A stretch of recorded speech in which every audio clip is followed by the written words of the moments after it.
Good. All right. Let's talk about your shop a little bit. So you run two autos. You're an all rock shop, it looks like, right?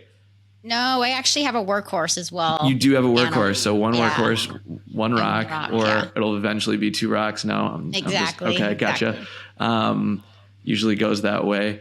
Talk to us about the transition you made, why you chose them. Tell us about, because you talk a little bit about equipment, transition, getting new equipment. Sure. So I've had my eye on rock for a long time. I mean, obviously they're awesome. I mean, the culture they've built, and they're fun guys. They're awesome people. But honestly, let's be real. It's a sexy machine. I mean, you look at a workhorse and it's just this blue, boring thing. And then you go into a rock shop and it's very impressive. And not that you should buy equipment based on how good it looks, but it does make a difference. I mean, let's be honest. So that for us has been a game changer just because it's a great press. It's a beast. We also just got the rock tunnel dryer, the split belt. And so that was a game changer as well. It's so nice to be able to print two different things. We have cottons and polys going at the same time or whatever the case is. So that's been awesome. We do fulfillment for a certain partner. I'm not going to say who it is, but we have 3 direct to garment machines that we run as well. And so that fulfillment's going really, really well for us. And then we do embroidery in-house as well. So all has been well. I do have a question for you, Stephen. We're in the process of getting a reclaiming machine, and this is long overdue for us. And I'm curious to hear your thoughts on it, what you have. So we actually went to this past show, and I'm super intrigued with the Hydro Blaster. I don't know if you've even seen it yet. It's a little guy. It literally does one screen at a time, goes through 30 seconds and spits it out. And then obviously you run it back through. So you're looking at a minute per screen.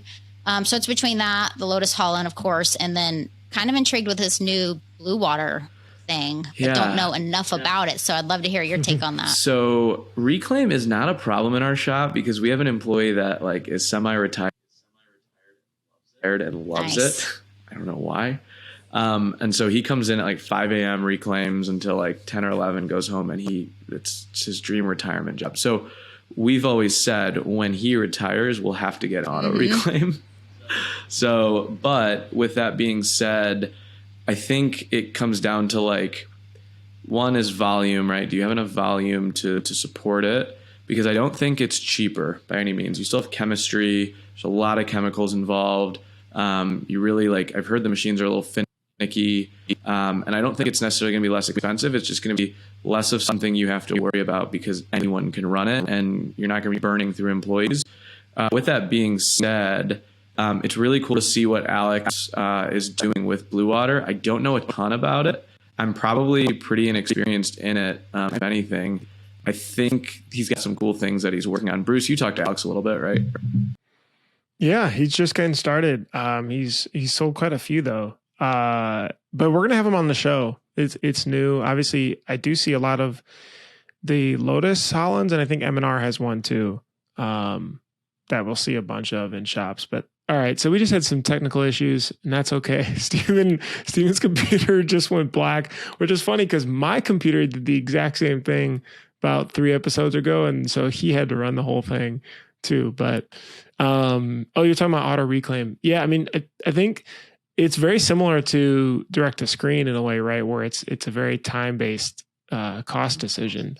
And so now the ones that I have seen in the shops that are pretty popular are the I don't know what the M&R one's called, but theirs and the Lotus Holland is the but a lot of people do say it to Farrick's point is not perfect.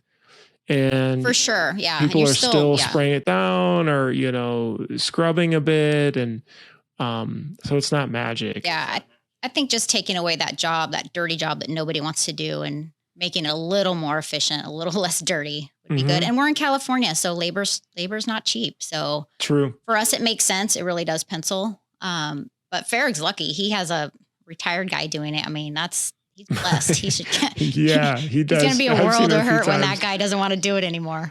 What's interesting too is I do see a lot of shops when they are fully automated, it is one person jumping around to different areas. So it was one person literally in the dark room that's putting screens in to lay the emulsion down, then clicking, and setting up the CTS, then going, loading up screens, taking off tape and everything and putting them in. Or they have whoever finished that job kind of cleans it up a little bit and gets them put in a pile to put into the auto reclaim, and then spraying it out when it's ready, like a new screen's ready. So, yeah. And that's what we do. We have one guy who just does all things screens, from the CTS to cleaning them, everything. However, we did just have a retired guy come in. He's just starting with us. He's washing squeegees for us. And similar to Farrag's guy, he just wants something to do and he loves it. And that's been a pain point for us. I mean, it sounds ridiculous, but nobody wants to wash squeegees. It's like washing dishes all day. So that's been a huge blessing. I'm hoping that continues to pan out. So what is the best piece of equipment that you feel like you've bought? I mean, you've got a really solid business, great team and everything, some automated equipment there. What is it? I think the CTS was a game changer, honestly. Really? Which one did you get? Films, the Douthit. Okay. And Mark's just incredible. I mean, the service. No doubt about that. You can't speak highly enough of that guy. But for us, that was really a game changer, just getting rid of films and fighting with old school printers. And it's so much better. But I mean, all of our stuff, the Rock obviously has been a phenomenal piece for us. As far as embroidery, our Baird machine, I think is second to none. And then in the Dtg world, we have the Brother Gtx Pro. I don't know how much you know about Dtg, but it has the bulk ink cartridges, and that thing has been a beast. I mean, I would highly recommend it. It's awesome. Although Dtg is probably dying, but for us, for what we use it for, which is fulfillment for tote bags exclusively, it is amazing. Kicks butt. Okay, I want to ask you about that, but wait, the CTS side, because I've heard a lot of people say that is the biggest game changer in the shop. What was it like? Was it more of an efficiency improvement? Was it just a quality of life thing with getting rid of the film, not dealing with the ink and the printers? What's the comparison there?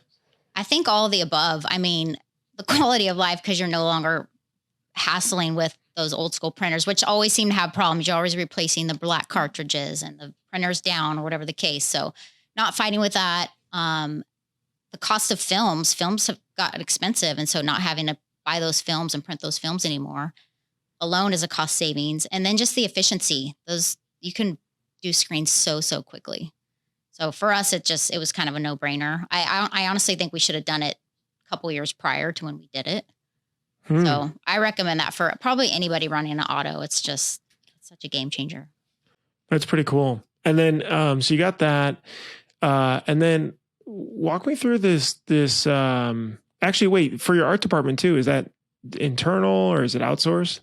It's internal. So Brian, I'm sure you've met Brian. He's a brilliant designer. I mean, the guy's so fast on SEPs and everything. So him, and then we have another designer on our team, knock that stuff out, and I mean, flawlessly and so efficiently. So we've never had a need to send that out. However, I know the guys at Graphics X and George at SEPs IPO, or is that how you say it? I can never get his name Gavin, right. Gavin, yeah. Gavin, yeah. Have a great thing going. And I think at some point that might be advantageous for us to look to have those guys tap in and, source that out to them. But for now, our flow is awesome. Like Brian does it flawlessly, and we have a really good thing going internally. So the Dtg setup, you said you have 3 machines, and that's all for one customer to do fulfillment for them, like on demand, I'm assuming, or? So we're tapped into their system, and it's such a great setup. It's seamless.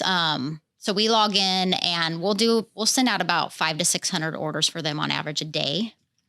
And it just comes through the pipe. We fulfill it.